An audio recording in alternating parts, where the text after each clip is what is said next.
Samdong Rinpoche, the spiritual leader, scholar, and ex-prime minister of the Tibetan government in exile, says that because he grew up and studied within the centuries-old Buddhist tradition, he understands Shiksha a little bit, but he doesn't understand what education is. It is perhaps good to start this chapter by making a clear distinction between Shiksha and education.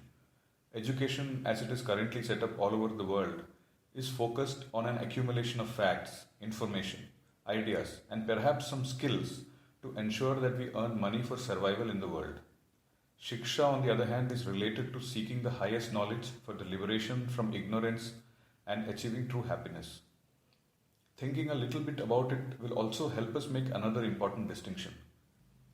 Facts, information, ideas, and skills are constantly in a state of flux and change with circumstances.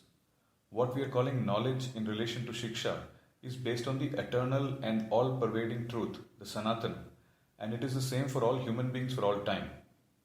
We will talk more about this as we go along, but I hope that this important distinction between knowledge of truth and information which is subject to change with space and time is clear to you.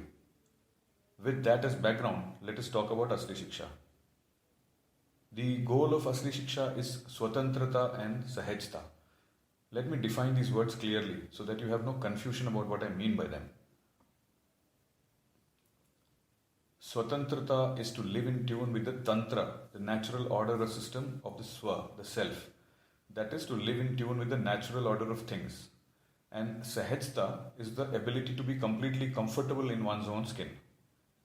It is appropriate to emphasize that Swatantrata is a word I am carefully defining here and that it is not the same as freedom.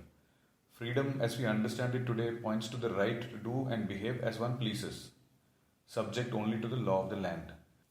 Whereas Swatantrata is an outcome of understanding the existential order, including the self, and living in accordance with it. I would like to make another distinction between real self-confidence and relative self-confidence.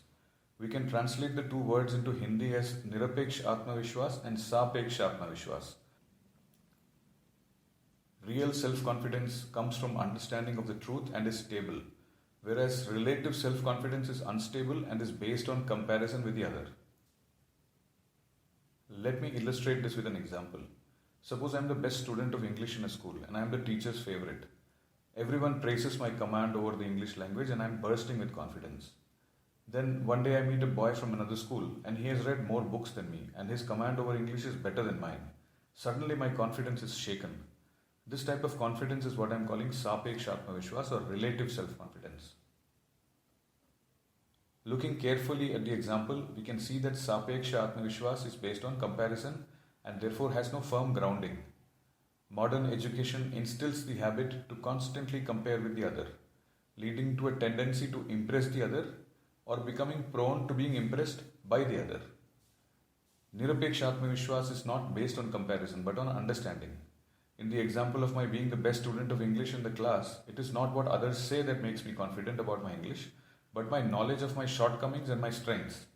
When I meet someone who knows less than me, I do not feel superior, and when I meet someone who knows more than me, I am not intimidated. In other words, I have real confidence or Nirapeksh Atmavishwas.